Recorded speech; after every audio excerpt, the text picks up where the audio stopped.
Hello students, welcome to the third and the last session of the chapter 5, class 9, cell, the fundamental unit of life. Today in this session, we will study about the cell organelles which are present in the cytoplasm. Cytoplasm is a thick liquid that fills each cell and is enclosed by the cell membrane. It is mainly composed of water, salts and proteins. In eukaryotic cells, the cytoplasm includes all the material inside the cell and outside the nucleus. This is all about cytoplasm. The cellular components are called the cell organelles. These cell organelles are membrane bound, present within the cells and are distinct in their structure and functions. They coordinate with their functions efficiently for a normal functioning of the cell. So let's study about the different cell organelles, and simultaneously we will compare the two eukaryotic cells, that is the plant cell and the animal cell. This is animal cell and this is plant cell. You must learn how to draw the diagram of these two cells. Practice enough so that you are able to draw the neat and well labeled diagram of animal and plant cell. So first of all, we will learn about the endoplasmic reticulum, or ER. The short form of endoplasmic reticulum is ER. First, let us go back and look into the diagrams of these cells, and you will find that these are the endoplasmic reticulum shown in the cell. Here also this is endoplasmic reticulum. So please notice that this is nucleus and this is endoplasmic reticulum.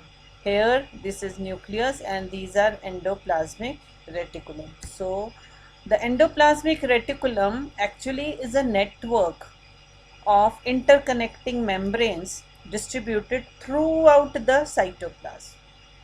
The endoplasmic reticulum's folding generate a surface area much greater than that of the plasma membrane.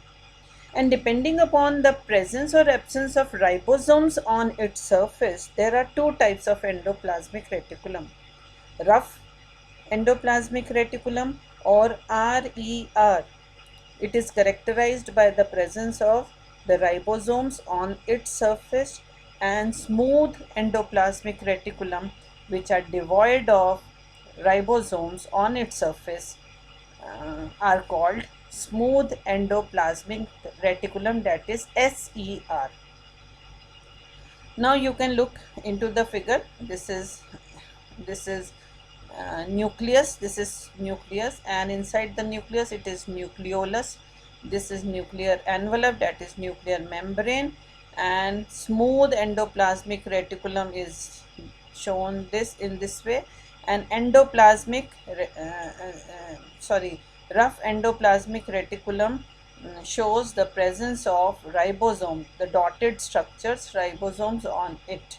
So this is all about the endoplasmic reticulum. But now the question is, what is the role of endoplasmic reticulum in the cell? It is responsible for the protein synthesis, especially the rough endoplasmic reticulum, because ribosomes are present on it. And ribosomes are the site for the protein synthesis, whereas smooth endoplasmic reticulum are responsible for the lipid synthesis. And proteins and lipids are both synthesized on endoplasmic reticulum, and they are used for making cell membrane. We have already learned that cell membrane, the composition of cell membrane is lipid plus protein, and other functions are the transport function. It helps in intercellular as well as intracellular transport of substances. It gives support, internal support to the cytoplasm. SER, smooth endoplasmic reticulum in liver cells, takes part in detoxifying many poisons and drugs. Okay, so this is the difference between SCR and RER, which you can read after again. You can read or you can write yourself also. For example, smooth endoplasmic reticulum, there is no ribosomes present. In rough endoplasmic reticulum, ribosomes are present. Smooth endoplasmic reticulum synthesize lipids and steroids, whereas rough endoplasmic reticulum synthesize protein. So smooth endoplasmic reticulum mainly formed of vesicles and tubules, whereas rough endoplasmic reticulum, they are formed by cisternae. Another very important cell organelle is Golgi complex. It was discovered by a great scientist, Golgi. So Camillo Golgi. So it is named after this great scientist. I'll go back to a few slides where um, there is a diagram of the two cells, and in this you can locate the Golgi complex. This is Golgi complex here, and this is Golgi complex here in this plant cell. Now we'll go to our slide. So Golgi complex is a organelle of membrane bound sacs, tubules and vesicles. These are it's my cursor. These are vesicles, these are tubules, and this is sac like structure. Okay. Now another one is that in animal cell, it is Golgi complex is quite complex. Golgi complex is a single organelle, and it is known as Golgi complex, whereas in plant cells they form separate units called dictyosomes. Membrane bound sacs of Golgi are known as cisternae. These sac like structure, they are known as cisternae. Cisternae occurs in stacks and tubes, and vesicles occur in the periphery. Now this is the nucleus of the cell, and these are endoplasmic reticulum. These are these are Golgi complex. जैसे we in our house we keep saucers one on the other, and when we look from the side, they look like this structure. Look like this structure. So this is Golgi apparatus or Golgi complex, cellular organelle that packages and sorts protein. Now again, the function of Golgi complex. Golgi apparatus is involved in the repair and synthesis of cell membrane. Lysosomes are formed by Golgi apparatus. We will study about lysosomes separately. All types of substances which are to be secreted or excreted are packed in vesicles by Golgi apparatus for passage to the outside. That means actually these Golgi apparatus, they are the packaging units. It also takes part in storage, modification and packing of other various biochemical produced by different components of the cell. Components of cell wall are also synthesized by Golgi apparatus, and complex and special sugars are also made by the Golgi apparatus. Now I told you that Lysosomes are formed by Golgi apparatus. Actually, what are lysosomes? Lysosomes are also known as suicide bags of the cell. They are found in animal cells, but they lack in plant cell. They are not present in the plant cell. They are spherical vesicles covered by a single membrane, contain digestive enzymes for intracellular digestion and waste disposal. These enzymes are actually synthesized by rough endoplasmic reticulum. In damaged cell, lysosomes burst to release enzymes for the digestion of the uh,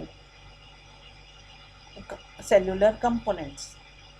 Functions of lysosome: they are responsible for the destruction of foreign particles, they are responsible for the intracellular digestion, they are responsible for the removal of cell debris, and they are responsible for the digestion of the other parts of the cell.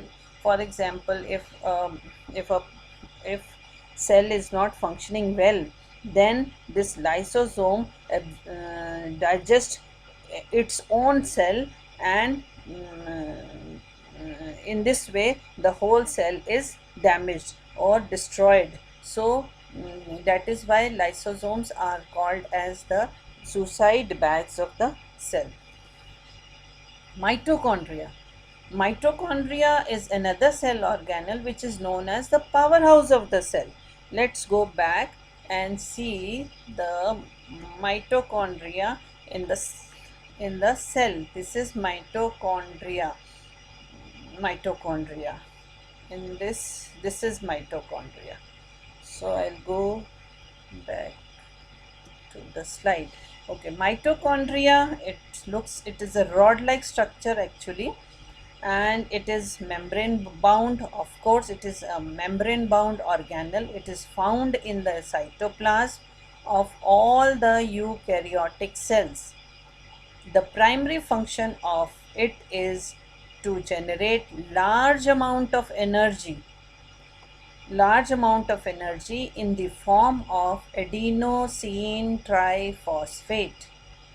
So that is why it is known as the powerhouse of the cell, because it generates energy, and the energy is stored in the mitochondria in the form of a molecule called ATP, adenosine triphosphate.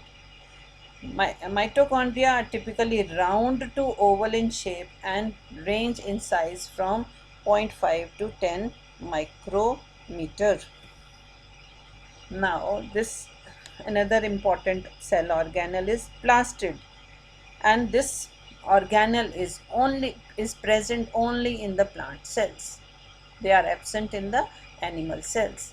They are double membraned cell organelles which play a primary role in manufacturing and storing of food. There are three types of plastids: chromoplast, chloroplast, and leucoplast. They are the chromoplast are the color plastids, and they are found in all the beautiful flowers, fruits, and are mainly responsible for their distinctive colors. Chloroplasts are the green colored plastids.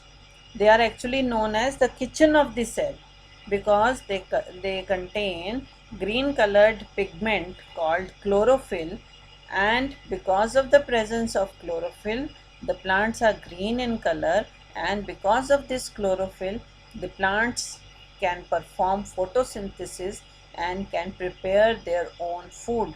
They are called as producers. So chloroplasts are called kitchen of the cell. Another plastid is the leucoplasts. They are colorless plastids and are mainly used for the storage of starch, lipids, and proteins within the cell. So in this diagram, with these green color structure, they are the plastids. Function of plastids. Uh, Chromoplasts, I told you that they provide color to fruits and flowers so that the animals, birds, they get attracted to these fruits and flowers, uh, and they help so that pollination can takes place. Okay. Leucoplasts help in the storage of protein, starch and oil, and chloroplasts, I told you, they help in photosynthesis. Another important function is that uh, chloroplasts maintain the balance of the two gases, that is the carbon dioxide and oxygen. It absorbs carbon dioxide and oxygen in photosynthesis. Ribosomes, we discussed endoplasmic reticulum. So ribosomes are the small rounded bodies found either in the free state in the cytoplasm or attached to the surface of the endoplasmic reticulum. They are composed of ribonucleic acid, RNA and proteins. They are not bounded by the membrane. They are present in both prokaryotic and eukaryotic cells. I have shown in this figure. This is eukaryotic. These are the ribosomes, and this is prokaryotic cell. These are the ribosomes. They are not present in the red blood cells of mammals. Ribosomes, they are responsible for the protein synthesis in the cells. Centrosomes. Centrosomes are the organelles which serve as the main organizing centers for animal cells. They are present only in the animal cell, and they become functional at the time of cell division. Vacuoles. Vacuoles are actually the storehouse of the cell. They are membrane bound, of course, but they are non-cytoplasmic sacs that contain non-living solid or liquid contents. They are of three types: sap vacuoles, food vacuoles, and contractile vacuoles, which the details of all you will study in higher classes. Uh, Covering member of sap vacuole is called tonoplast. The fluid which is filled in this vacuole is known as tonoplasm. Okay. In plant cell, there are about there is one single large vacuole is present in plant cell, whereas in animal cell they are smaller in size, and they are also present in more than in one number. Now this is the comparison between the plant cell and animal cell. We have in a way we are revising what we have studied till now. Cell wall is present in where? In plant cell. It is absent in animal cell. Plastids are present in plant cell, they are absent in animal cell. Centrioles and centrosome, they are absent in plant cell, whereas they are present in the animal cell. Vacuoles are large and less in animal cell, in plant cell, whereas vacuoles are small and many in animal cell. In plant cell, nucleus lie on one side, that is near the you can say cell membrane, whereas in animal cell, nucleus lies in the center. Plant cell is rigid, animal cell is flexible. In plant cell, Golgi bodies are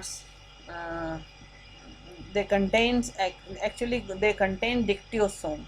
They are not single, whereas in animal cell they are in the form of vesicles. In plant cells are generally larger in size. Animal cells are generally smaller in size. In plant cell, starch is stored. In animal cell, glycogen is stored. So thank you for these three sessions of the um, chapter 5, cell, the fundamental unit of life, and hope you can solve the questions given in the exercise of your textbook. So if you still have some doubts or you are not able to solve any question, please you can write in the comment section. And yes, please don't forget to subscribe and like my channel. Thank you.